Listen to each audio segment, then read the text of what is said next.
El horror en la saga jurásica es uno de los temas que siempre queda como asignatura pendiente en cada nueva entrega. A lo largo de los más de 30 años que tiene la franquicia hemos visto cómo ha evolucionado dicho concepto, con interacciones mejores y otras bastante peores, pero la comunidad no deja de pedir que el terror regrese.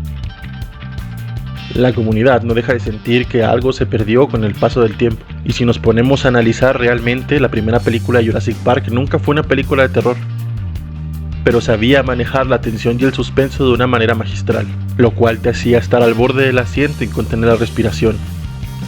Tal vez, en gran parte, visto desde el filtro que otorga la nostalgia, pero lo cierto es que me atrevería a decir que en ningún otro producto de la franquicia vemos o tenemos esta sensación de peligro, y a pesar de que podría mencionar puntos en común de estas escenas míticas como la de los raptores en la cocina, creo que existe incluso alguna más icónica que representa el terror. Momentos como el reinicio del sistema,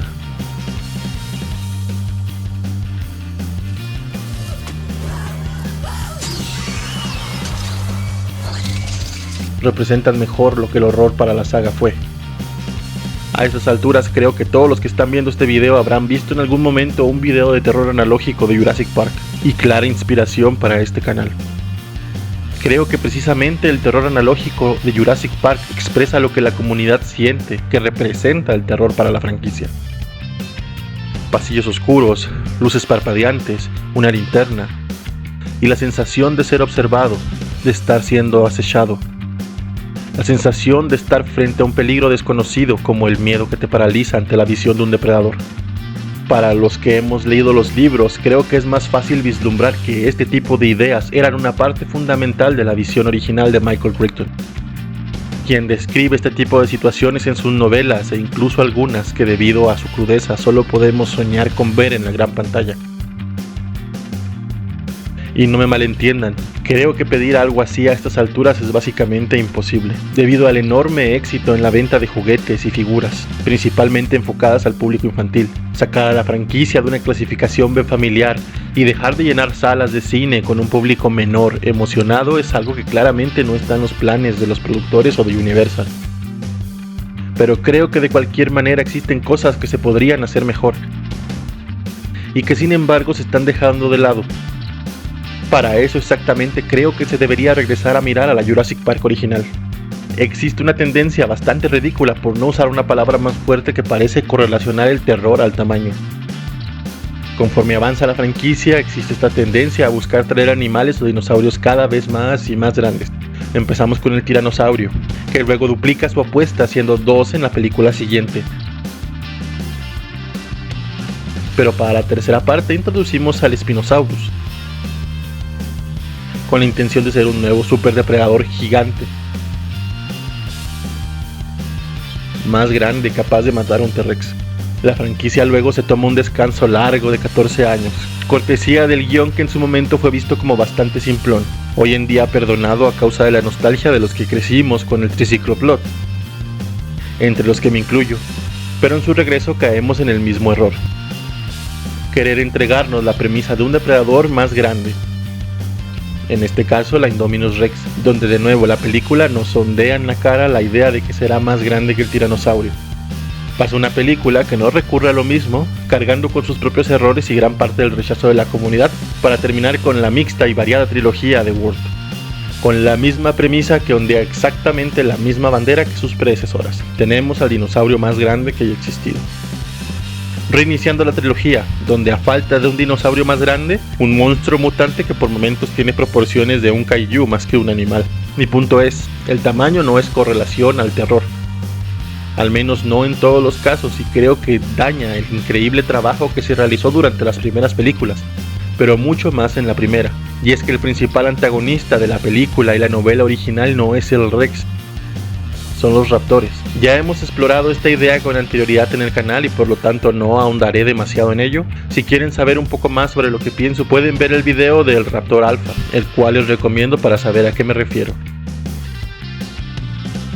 El puesto vacante que dejaron los raptores desde su cambio de perspectiva al inicio de World ha sido, en mi opinión, lo peor que está atravesando la saga, con escenas en las que claramente se ve el rellenado de último momento por otros dinosaurios, que lo único que hacen es restarle persistencia a la continuidad del canon en la saga, como lo serían los Mutadons o los Atrociraptores. La sensación de peligro que brindaba un depredador como lo eran los raptores en la saga original es irreemplazable. Y regreso al punto con el que comencé. Escenas como esta se quedaron grabadas a fuego en mi mente de niño para siempre, debido a que era capaz de entender que no necesito encontrarme en un campo abierto para estar en riesgo, sino que una pequeña habitación oscura, un pasillo claustrofóbico o incluso en una cocina los raptores podrían encontrarme. Ese era motor de pesadillas y es un poco de la idea que intento transmitir con el último video. Que el tamaño cuando se trata del terror no es realmente determinante, sino cómo presentas a la pesadilla que es capaz de perseguirte por los pasillos. Los raptores, a diferencia del T-Rex o resto de dinosaurios gigantes de la saga, eran rápidos, ágiles y probablemente lo más importante de todo, inteligentes, capaces de tender emboscadas, preparar trampas, usar señuelos y abrir puertas. El hecho de saber que detrás de su fría mirada de reptil y su cerebro estaban ideando la manera de despedazarte era uno de los alicientes que convertían a los raptores en la máxima amenaza. Nadie se encontraba a salvo una vez que ellos aparecían en la pantalla, y si esto no fuera suficiente, serían de los pocos dinosaurios que genuinamente podrían ver a los humanos como una presa, debido a su tamaño.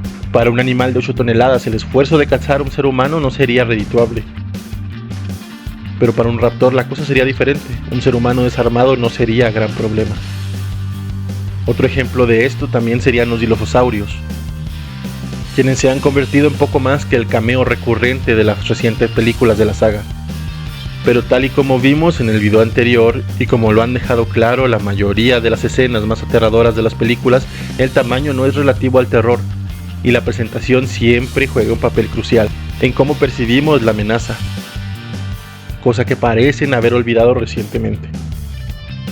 De la mano con esto se encuentra la necesidad falsa de introducir especies nuevas o variantes de las mismas en lugar de buscar complementar el canon y el universo creado previamente existente. Y a pesar de que a mí me gustó la participación de los espinosaurios nuevos en Rebirth, hubiera sido más grato ver el regreso del sujeto V1,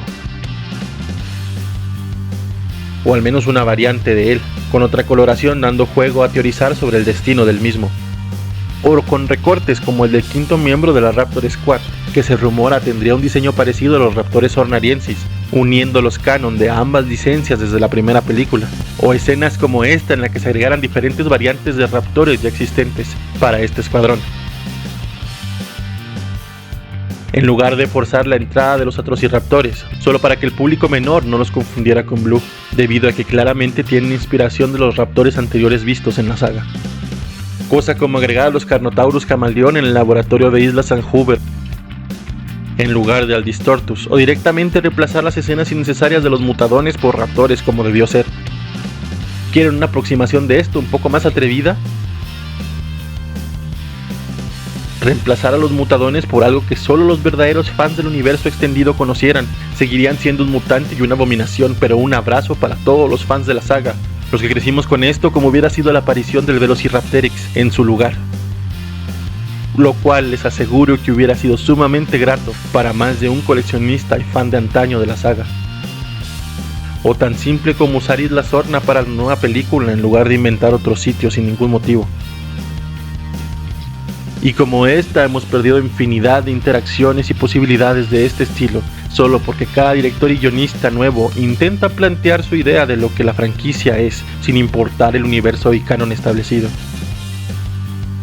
No está mal que quieran mostrar su visión, pero el respeto al material de origen es importante y siempre será trascendental. Porque diferente hubiera sido si al final de Dominion, una película que básicamente vivía y funcionaba de la nostalgia, tuviera un final así. No es tan difícil de saber que la comunidad hubiera preferido algo así, o al menos en su mayoría. Y a pesar de que tengo que defender la aparición del Therizinosaurus, una de las, a mi criterio, mejores cosas de esa película, es necesario insistir en que solo hace falta dar un pequeño recorrido por foros o canales de la comunidad para saber lo que el fandom quiere, o al menos la mayoría de ellos. Todos sabemos que se grita desde hace mucho tiempo que regrese el espinosaurio. De verdad no creo que sea tan difícil de entenderlo.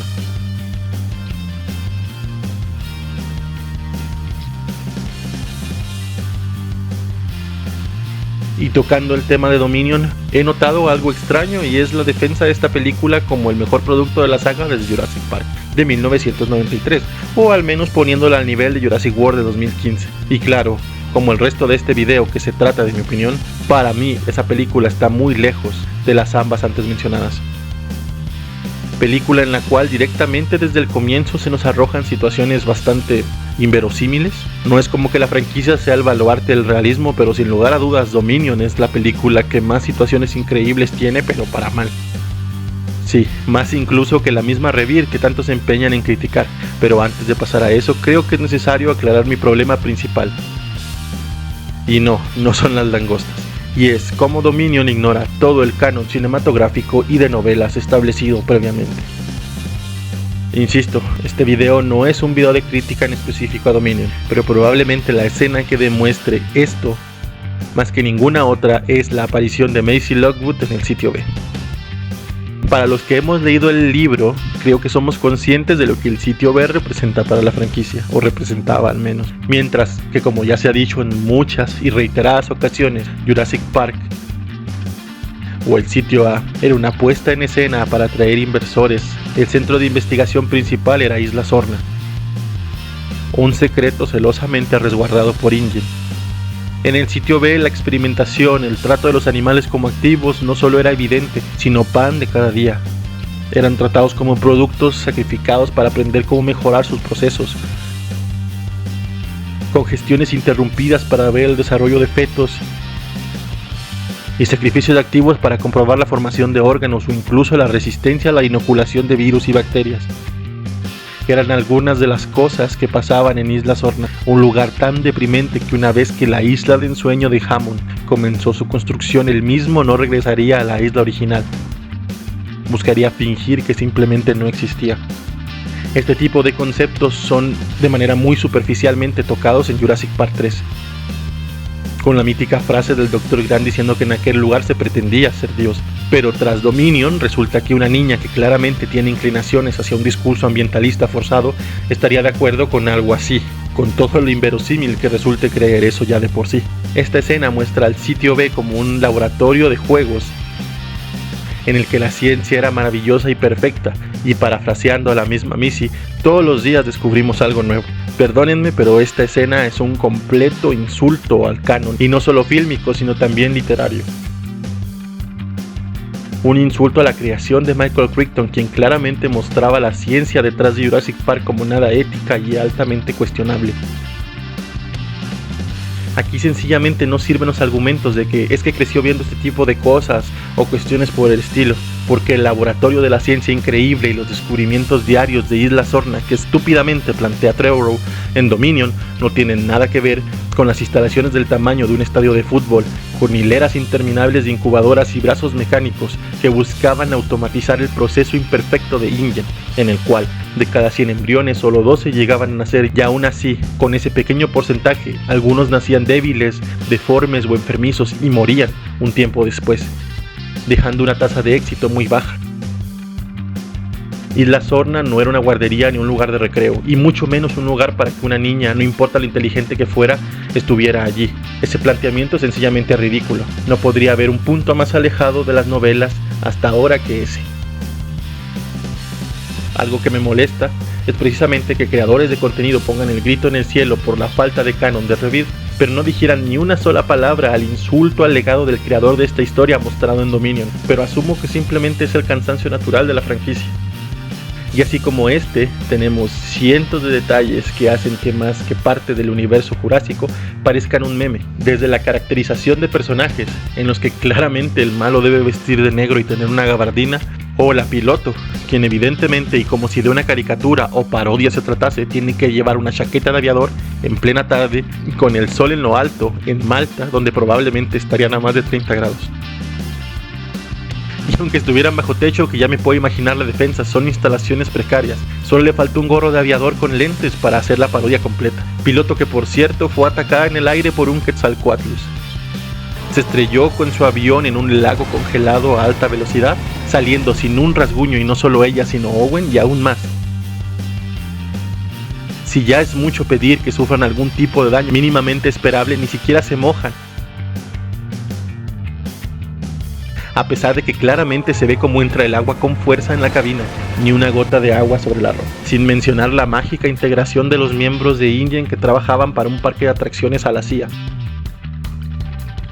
porque evidentemente cuentan con las habilidades de trabajar en una isla resort que ningún otro especialista en el mundo tendría. Todo esto además de la estupidización de personajes de manera intencional, como lo es el terrible trabajo realizado tanto en Lewis Dodgson, quien en las novelas es descrito como arrogante, impaciente, sin escrúpulos, frío, calculador y dispuesto a todo, y para los que hemos leído las novelas sabrán el por qué está dispuesto a todo. Sin embargo, en Dominion tenemos...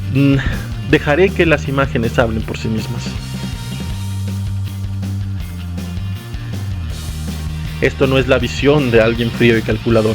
Es una tragedia que se retome un personaje que básicamente es el único villano real que tenemos en la franquicia para darnos algo tan deplorable. Y otro de estos casos es Malcolm, Ian, el matemático que predijo el resultado de toda la saga desde el comienzo a través de sus cálculos, quien prácticamente dijo que la recreación y mantenimiento de animales en contención en la isla era imposible y abogaba porque algo así no debería existir. ¿Recuerdan una frase sobre la estimación de la inteligencia y el fin de la humanidad de Loomis en Rebirth, que la mayoría marca como de las pocas cosas rescatables de la película? Pues dicha frase no es de él, es de Malcolm, de la segunda novela para ser específico. Pues ese Malcolm, quien veía a las islas y a los dinosaurios de una manera muy diferente después del accidente en el parque, y que durante el mundo perdido de 1997 solo buscaba huir, salir del sitio B con su hija y su novia, ahora resulta que voluntariamente, como una especie de agente secreto, se enlistó en las filas de Biosyn para meterse en una reserva de dinosaurios aislada, y me molesta que a través de la saga podíamos ver cómo su personaje maduraba y cambiaba de actitud, como podemos ver en el evidente cambio entre Jurassic Park y The Lost World, donde su actitud de estrella de rock ya no está presente, e incluso su pequeña aparición en la criticada Fallen Kingdom es correcta y de acuerdo a la postura que Ian Malcolm tomaría, pero en Dominion simplemente no existe una dirección. Colin Trevorrow dejó que Jeff Goldblum, el actor que interpreta al matemático, hiciera lo que quisiera. Tenemos escenas en las que sus amigos están en riesgo y él se dedica a hacer chistecitos y bromitas ridículas, como alivio cómico, como si Pratt no fuera ya lo suficiente de por sí. Todo esto sin que se me olvide mencionar la caricaturización de acciones de la saga, que en su momento fueron lógicas, como la de la bengala y el Apatosaurus. Tiene sentido que el Rex siga la luz de la bengala en movimiento debido a su debilidad visual, pero precisamente por eso es que cuando Ian en Jurassic Park de 1993 prende otra bengala pero corre, Rex, si ve a la persona en movimiento, ignora la bengala para ir detrás de él, por ser un depredador como un gato, atacando a los objetos en movimiento. Pero el Apatosaurus no tiene ningún sentido que la persiga. No es un depredador, no tiene por qué ser llamativa para él. Y dentro del parque sí, se usaban bengalas para llamar al T-Rex, pero ¿por qué las bengalas serían usadas para llamar a un dinosaurio que básicamente se dedicaría a forrajear? Es algo que no necesitan buscar justificación, sencillamente se puso en la película para hacer una escena que evocara a la escena mítica de la primera película, pero queda ridículo porque no tiene sentido. Así como esta, también está la escena de la triangulación. Yo creía, tontamente al parecer, que la escena en la que Owen extiende las manos en Mundo Jurásico delante de la Raptor Squad era una reacción natural para interponer tu brazo delante de un depredador en caso de ser atacado. Poner una parte de tu cuerpo mínimamente delante de tu cuello u órganos vitales para intentar alejar al depredador que te atacara. Pero parece que me equivoqué y se usa para controlar raptores, triangulándolos, que más que épico queda como un meme en mi opinión, en el que lamentablemente se embarró a Alan Grant. Y de esta manera podemos ir punto por punto en esta película que tiene una cantidad mínima de cosas rescatables, con un pésimo guión, cero respeto por el lore, situaciones poco creíbles y personajes caricaturescos. Dominion no está al nivel de Jurassic World, y mucho menos de Jurassic Park, pero probablemente el argumento más usado para defender a Dominion es que sacó a los dinosaurios de las islas. La pregunta de verdad es, ¿qué hizo con ellos fuera? Porque en realidad es que no consiguió nada interesante. Durante Dominion tenemos, sin contar los shorts de los dinosaurios causando el caos por el mundo, que básicamente ya los teníamos desde la peli anterior, 4 localizaciones y unas cuantas escenas, entre las que destacamos la escena de los vaqueros de dinosaurios, que básicamente está copiada de Arlo. Y como si no fuera suficiente para el director, que claramente se ve que no tiene ganas de dirigir películas de la saga, haciendo guiños a westerns sin sentido. Ojo, no porque no exista este concepto de vaqueros y dinosaurios, sino porque la escena que entrega no cabe en la saga Jurassic. Una escena que es tan inverosímil como desentonante con el resto de la franquicia, en la que Owen, el conductista animal, planea lazar a un Parasaurolophus de entre 3 y 5 toneladas de peso y el tamaño de un elefante, con un caballo que difícilmente superaría los 600. Pero no suficiente con esto, termina deteniéndolo con sus propias manos, solo anclándose al tocón de un árbol, como claro ejemplo de la calidad de las escenas que entregó Dominion. Pero el tema probablemente más importante es ver a los dinosaurios en entornos en los que quieres verlos, o en los que creerías que sería posible verlo. Una de las cosas que hacían a Jurassic Park lo que fue es el entorno. Esa lluvia constante en una selva densa y oscura creaban el entorno ideal para que, al menos en la mente del colectivo, podrían ver o preferirían ver a un dinosaurio. No hace falta que me crean si no quieren, solo basta con ver el resto de productos que tienen involucrados dinosaurios, como Skull Island de King Kong, o el más reciente Primitive War, que se centra en una de las selvas de Vietnam. Ese tipo de ambiente fue en el que fue concebida la novela, una isla tropical de Costa Rica. Y no es que no se puedan sacar a los dinosaurios de la isla, pero el planteamiento estuvo mal desde el comienzo. Cuando terminó Fallen Kingdom, genuinamente me sentía entusiasmado por lo refrescante que podría ser para la franquicia salir de la isla. Y la mente comenzaba a soñar con las posibilidades y de dónde podría llevar la franquicia. Con la inspiración de las novelas por delante, evidentemente. Y conceptos tan interesantes como la fractura de nuestras cadenas tróficas, hasta un colapso de los ecosistemas a nivel global, en el que básicamente cada especie dominante de su hábitat estaría amenazada por la competencia brutal que supondría la introducción tanto de depredadores como de competidores en su nicho. Desde los grandes depredadores actuales como leones, osos y lobos estarían en un riesgo grave de extinción, hasta los bisontes, alces y ciervos, que poco tendrían que hacer contra un depredador del tamaño de un Allosaurus, por ejemplo, o una manada de raptores como los vistos en la película. Y un pequeño grupo de estos depredadores en África rápidamente podría diezmar poblaciones de elefantes, rinocerontes e hipopótamos. Depredadores medianos podrían acechar los suburbios cazando mascotas o ganado en las granjas cercanas. Estos lugares serían peligrosos por representar una fuente de alimento constante, y no solo para dinosaurios, sino para los animales convencionales desplazados de sus hábitats por los nuevos depredadores, convirtiendo cualquier zona en las afueras de las grandes ciudades en un lugar potencialmente peligroso. Con un creciente número de personas y mascotas desaparecidas, accidentes de excursionistas extraviados, además de todo el caos ecológico como la extinción progresiva y narrada probablemente en las noticias de especies, desde la liberación de los dinosaurios por la Tierra.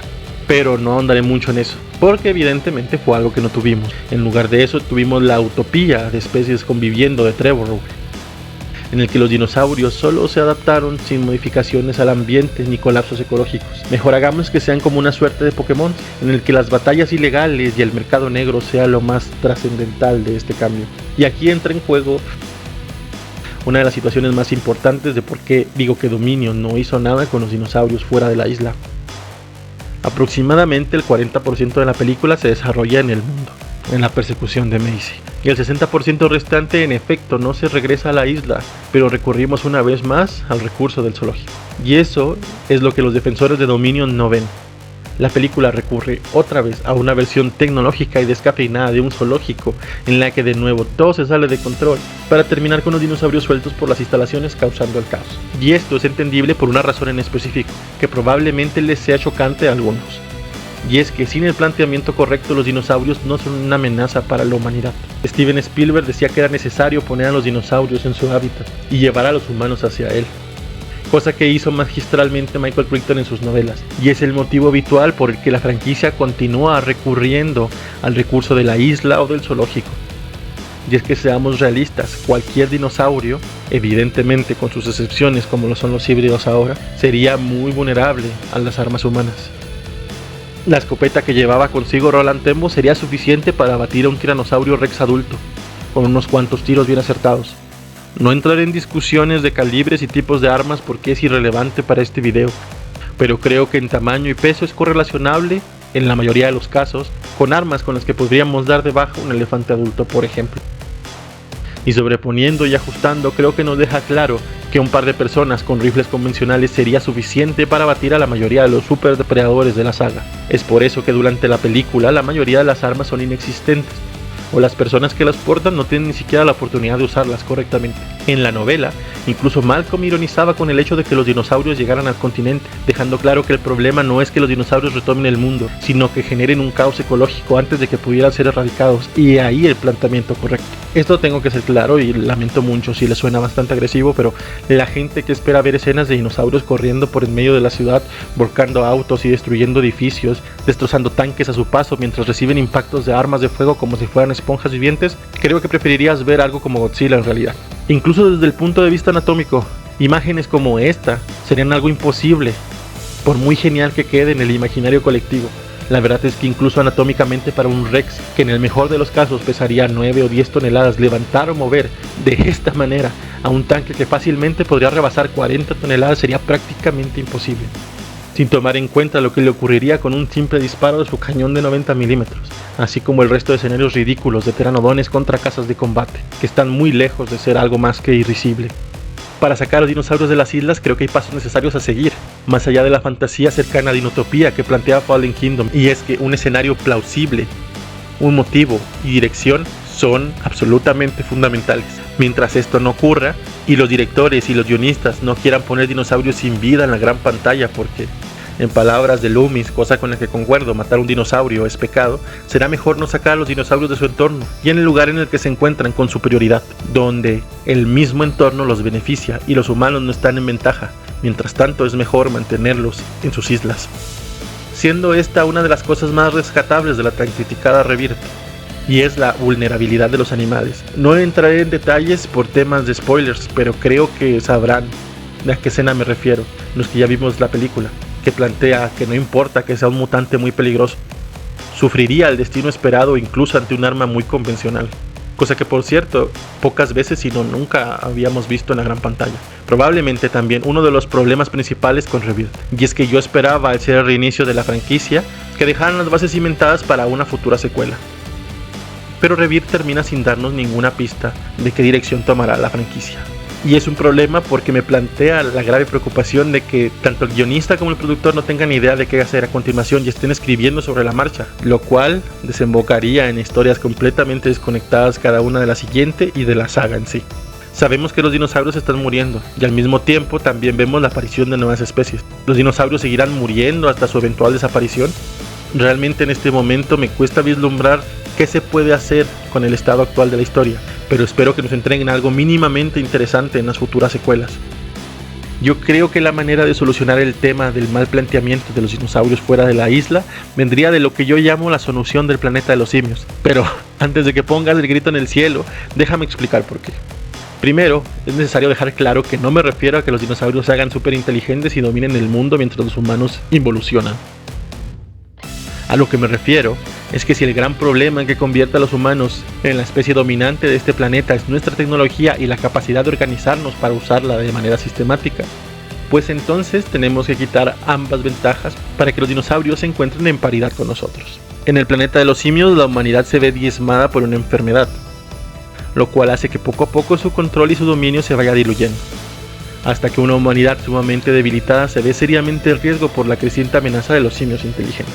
Un concepto que ya tiene un símil en la saga jurásica, claro, no al nivel antes mencionado. Un punto del que podría nacer una idea similar está en la novela de los Ward, en la que se habla de: al inicio de la expedición, Richard Levine escucha rumores de que varios pescadores locales de Costa Rica habrían enfermado tras llegar a la isla, planteando una enfermedad desconocida.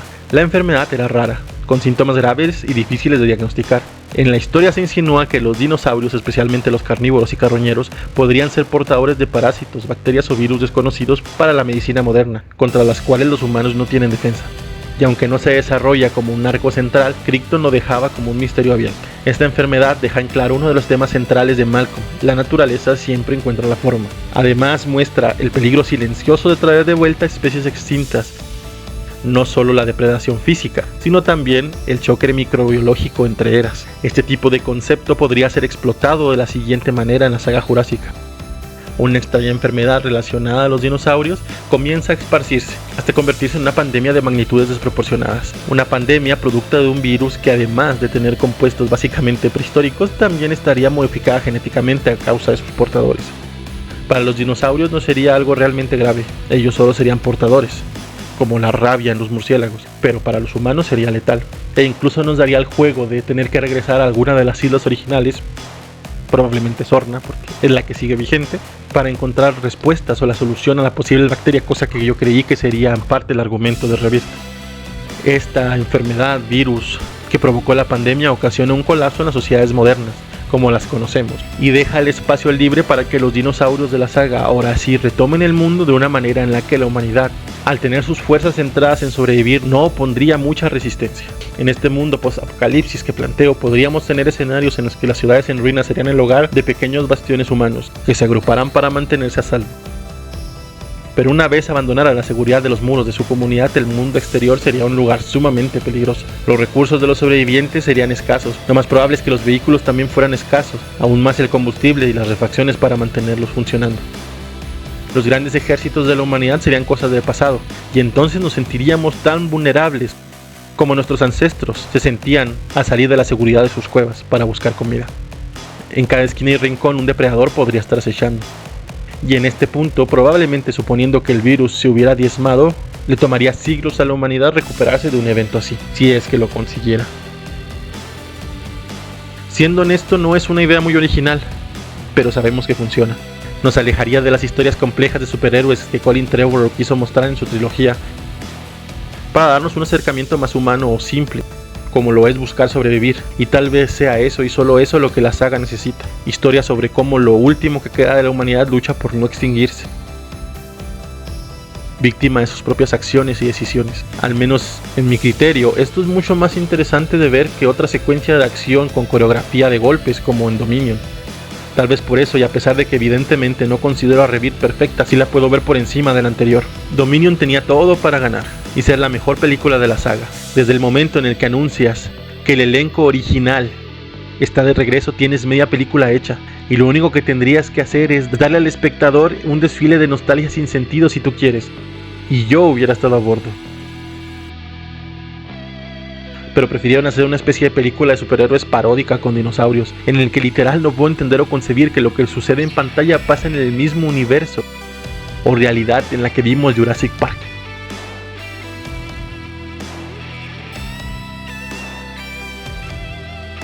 Sinceramente he llegado a creer que quien defiende Dominion es porque es fan de Chris Pratt y no de la saga. Lamentablemente ahora veo hacia atrás a Owen Grady como un personaje que le ha hecho más daño que bien a la franquicia, porque claro, la saga tiene sus protagonistas, pero seamos honestos, Alan Grant, el paleontólogo, quería huir de las islas. Su misión no era salvar el mundo montado en una motocicleta mientras su compañero Raptor lo acompañaba a la batalla. Hay que ser justos, yo puedo apagar mi cerebro y disfrutar de una película palomera, si así lo quiero, pero eso no va a regresar a la franquicia a un buen nivel de escritura. Y si apagamos el cerebro, no seamos selectivos. No podemos decidir apagarlo con Dominion y encenderlo con Rebirth solo porque nuestro héroe musculoso de turno ya no aparece en la película. Si eres fan de Pratt está bien, y también de Owen, pero sus personajes no es la encarnación de la franquicia, y sinceramente prefiero ver gente huyendo de dinosaurios, que previsiblemente se comerán solo a los malos en escenas medianamente buenas, que otra secuencia de pelea coreografiada de Owen o incluso de Claire. Pero como siempre, eso es solo mi opinión, con la cual evidentemente no tienes por qué estar de acuerdo. Y no suelo hacer videos de opinión porque sé que puede levantar apoyas en los miembros de este canal, cosa que nunca ha sido ni será mi intención. Siempre busco que pasen un buen rato y se distraigan de los problemas de la vida, aunque sea por un momento. Pero esto es algo que tenía guardándome mucho tiempo y veía la necesidad de externar. Yo creo que es sumamente importante para alguien que se dice fan de esta saga leer las novelas, ambas, o al menos escucharlas. Sé que hay buenos canales con audiolibros. Yo tengo en mente continuar con mi versión de los mismos, pero puedo entender que esto aún está en proceso y es algo que tardará. Pero el leer ambas novelas ayuda a ver cómo originalmente estaba concebida esta historia, y qué puede o no puede caber en ella bajo su propio criterio. Lo que deben de saber todos es que amo profundamente esta franquicia, y evidentemente siempre se buscará como fan el bien para ella, pero sí es molesto que se mira con doble vara productos que en muchos aspectos pecan de lo mismo, y más de un creador de contenido ha caído en esa falta de objetividad. E insisto, si tu punto de medición es que Owen o Claire o Blue incluso no aparece en esta película, está bien, pero dilo así y sé honesto, cuando con anterioridad no levantaste la voz por cosas iguales o incluso peores. Como conclusión, si ninguna de las opciones o alternativas te gustan para el futuro de la saga, pues creo que podemos estar de acuerdo en eso. Y también de acuerdo en que una película no sería suficiente para darle el tiempo a esta franquicia que se merece. Mi ideal sería una serie o miniserie, que evidentemente fuera lo más fiel posible a las novelas. Y nos daría para probablemente 2 temporadas.